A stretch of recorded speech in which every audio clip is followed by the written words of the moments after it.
Hello साथीहरू, स्वागत छ तपाईँहरूलाई मेरो नयाँ भिडियोमा। यसरी बिहान नुन र तातो पानी खान कोलाई मनपर्छ। मलाई चाहिँ एकदमै मनपर्छ। आजभोलि चाहिँ मेरो छोरी उठेर आछन् ठ्याक्कै चाहिँ नबोलाइकन उठेर आएको। किन नबोलाएको मलाई भन्छ। बिहानको मिक मलाई खाजा स्कुलमा लैजाने पकौडा गराइदिनु आएको। मैले पकौडा लैजान्छु भनेर नि पकौडा गराइदिनु लागेको साथीहरू। हेर्दा चाहिँ त्यहाँ कस्तो कस्तो देखेको तर एकदम मिठो भएको थियो पकौडा। अनि घरमा कोही पनि थिएनन्, नानीहरू म मात्रै थियौँ। अनि गुन्द्रुक र भट्टको झोल बनाएर खाएको साथीहरू हामीले। मिकमल चाहिँ खान्न, मैले मात्रै खाएको। मलाई चाहिँ किन एकदम गुन्द्रुक र भट्ट खानु मन लाग्थ्यो, त्यही भएर। अनि मिक मलाई खाजा लैजाने पकौडा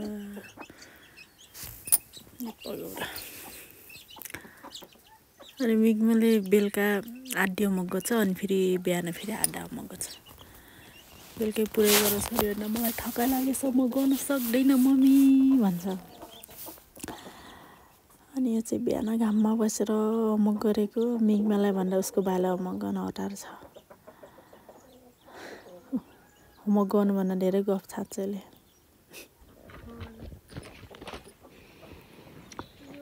मेरो छोरीको डोरेङ साथीहरू हेर्नुहोस्, मेरो छोरीले यस्तो राम्रो डोरेङ गर्छन्। यो राम्रो छ, यो राम्रो छ, यो लायन नि राम्रो छ। अनि केटी चाहिँ के गराइदिएको यस्तो चुडेल हो यो, चुडेल जस्तो गराएको।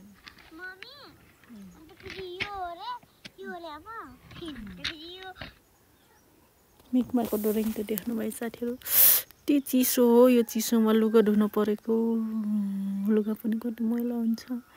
यो चिसोमा लास्टै पानी हराउने रहेछ। अनि बेलुकाको लागि दालको लागि मैले चाहिँ यहाँ पिनालु उखाल्न लाग्छु साथीहरू। पिनालु उखालेर नउखालेर बाँस लिएर खन्डेको मैले। अब पिनालुको दाल कोलाई मनपर्छ साथीहरू। मलाई चाहिँ एकदम मनपर्छ पिनालुको दाल। त्यसमा चाहिँ बोडी मिसाएर खाने एकदम मनपर्छ साथीहरू। त्यो चाहिँ मैले पिनालु तास्दैछु। त्यो छाउराहरू मसिना रहेछ नि, तास्ने उ थियो क्या, निकै टाइम लाग्थ्यो। मसिना रहेछ। अनि यही मसिनै मिठो हुन्छ फेरि। अनि मैले नानीलाई यहाँ राखेर काम गर्ने जुक्ती निकालेको कि म यो कुखुरा टोर्ने हो। अनि भुइँमा राखिदियो भने डुल्छ, जरा डुलेर माटो खान्छ, ढुङ्गा खान्छ। त्यही भएर ठाङ्ना ओछ्याइदियो अनि हिँमा राख्यो। अनि माटो ढुङ्गा नि खान्न, सेफ भयो सेफ। त्यही भएर मैले हिँमा राखिदिन्छु नानीलाई। अनि मलाई देखेर आउने भनेछ एकदम आँटेर। मैले यहाँ सिमीको बिउ छुट्टाउनु लाग्यो साथीहरू। घाममा सुकाएर सिमीको बिउ छुट्टाउँदैछु मैले। राम्रो सिमीको बिउहरू, सिमीको बिउ छुट्टाएर अनि छुट्टै सुकाएर राख्ने। डक्टर भन्छ खाएर सकिन्छ। अनि बिउ टिपेको मलाई यो सिमी मन पऱ्यो क्या। अर्को यो कालो भन्दा नि त्यो पहेँलो र यो अहिले मैले टिपिरहेको यो सिमी चाहिँ दाल मिठो लाग्यो मलाई। त्यही भएर मलाई जुन मनपर्छ त्यही मैले टिपेको। अनि हामीले चाहिँ कोदो काट्न सुरु भयो साथीहरू हाम्रो। अनि मेरो सासु ससुराले चाहिँ कोदो काट्नुहुन्छ, म चाहिँ घरमा बस्छु। त्यही भएर मैले चाहिँ यहाँ आँगन लिप्न लाग्छु। गोबर माटो मिसाएर आँगन लिप्न लागेको साथीहरू। आजै मैले नानीले त्यहाँ राखेँ आँगन लिपेको। अनि आजै फेरि के भन्छ भनेपछि मौसमले साथै दिएको छैन। त्यो कुखुरा टोरेको आँगनमा अनि गाह्रै भयो थियो आँगन लिप्न पनि। अनि यस्तो आँगन लिपेर झन् पानी आउला जस्तो पो गरेछ क्या आज। कुरो सुगाउने उ नभएर नि पालमा सुगा थियो अनि आँगनमा सुगाउनु पर्यो मजाले फिजाएर भनेको न झन् आँगन लिपेको नलिपे होला जस्तो छ साथीहरू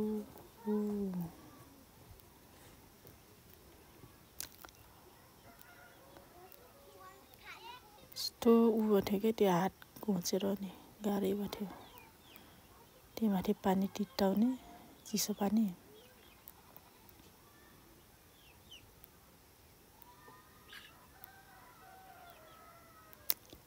आनन्दले आँगन लिप्टेको अनि आँगन लिपेर पनि सबै साथीहरू मैले आँगन लिपेर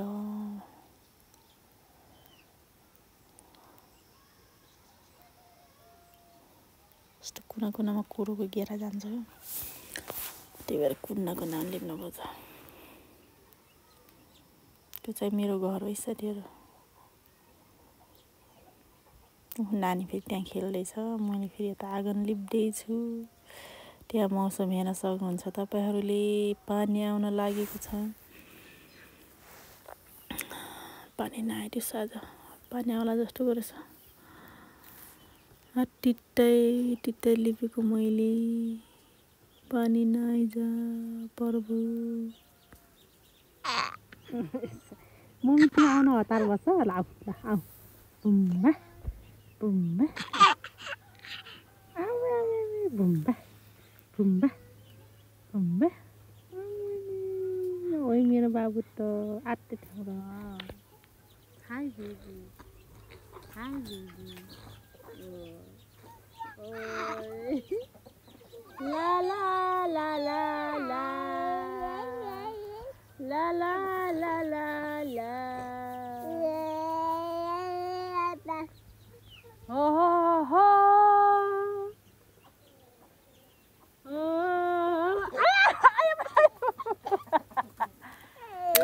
यिनीहरू चाहिँ साथीहरू मेरो लाइफको बेस्ट मोमेन्ट नै भनिन्छ पछि गएर मैले हेर्दा चाहिँ मैले यस्तो गरिरहेछु भनेर मेमोरीको लागि गराएको मैले भिडियो चाहिँ बेलुकाको लागि दालसँग साग खाने भनेर मैले साग टिपेको साथीहरू यो अर्मुले साग कसलाई मनपर्छ सुप्पा साग मैले साग भुटेर खाने यसरी आँगन लिपिसक्यो अनि मौसम हेर्नु त्यहाँ यो खाजा कसलाई मनपर्छ साथीहरू यो खाजा मैले यो सुगाएर अनि उठाएको साथीहरू मैले हो अनि यो भुटेर खाने यसको भिडियो नै हाल्छु म भुटेर खाएको